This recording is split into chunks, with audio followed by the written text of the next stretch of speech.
ॐ ह्रीं श्रीं क्लीं महालक्ष्मे नमः। ॐ ह्रीं श्रीं क्लीं महालक्ष्मे नमः। ॐ ह्रीं श्रीं क्लीं महालक्ष्मे नमः। ॐ ह्रीं श्रीं क्लीं महालक्ष्मे नमः। ॐ ह्रीं श्रीं क्लीं महालक्ष्मे नमः। ॐ ह्रीं श्रीं क्लीं महालक्ष्मेय नमः। ॐ ह्रीं श्रीं क्लीं महालक्ष्मेय नमः। ॐ ह्रीं श्रीं क्लीं महालक्ष्मे नमः।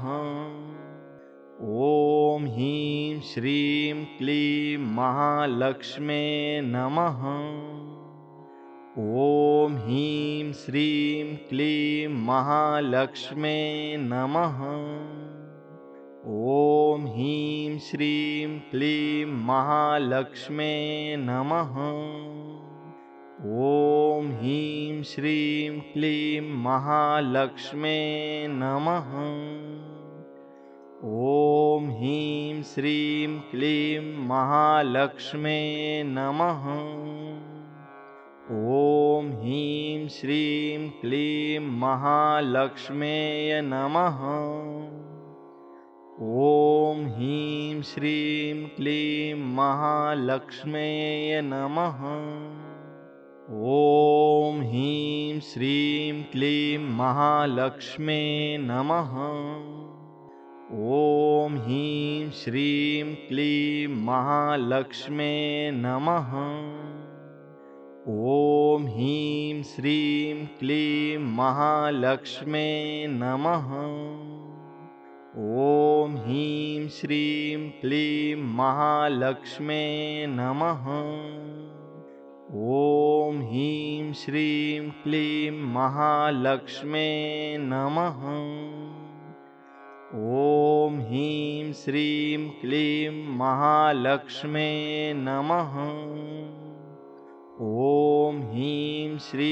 क्लीं महालक्ष्मे नमः। ॐ ह्रीं श्रीं क्लीं महालक्ष्मेय नमः। ॐ ह्रीं श्रीं क्लीं महालक्ष्मेय नमः। ॐ ह्रीं श्रीं क्लीं महालक्ष्मे नमः। ॐ ह्रीं श्रीं क्लीं महालक्ष्मे नमः। ॐ ह्रीं श्रीं क्लीं महालक्ष्मे नमः। ॐ ह्रीं श्रीं क्लीं महालक्ष्मे नमः। ॐ ह्रीं श्रीं क्लीं महालक्ष्मे नमः। ॐ ह्रीं श्रीं क्लीं महालक्ष्मे नमः। ॐ ह्रीं श्रीं क्लीं महालक्ष्मेय नमः। ॐ ह्रीं श्रीं क्लीं महालक्ष्मेय नमः। ॐ ह्रीं श्रीं क्लीं महालक्ष्मे नमः। ॐ ह्रीं श्रीं क्लीं महालक्ष्मे नमः। ॐ ह्रीं श्रीं क्लीं महालक्ष्मे नमः। ॐ ह्रीं श्रीं क्लीं महालक्ष्मे नमः। ॐ ह्रीं श्रीं क्लीं महालक्ष्मे नमः। ॐ ह्रीं श्रीं क्लीं महालक्ष्मे नमः। ॐ ह्रीं श्रीं क्लीं महालक्ष्मेय नमः। ॐ ह्रीं श्रीं क्लीं महालक्ष्मेय नमः। ॐ ह्रीं श्रीं क्लीं महालक्ष्मे नमः।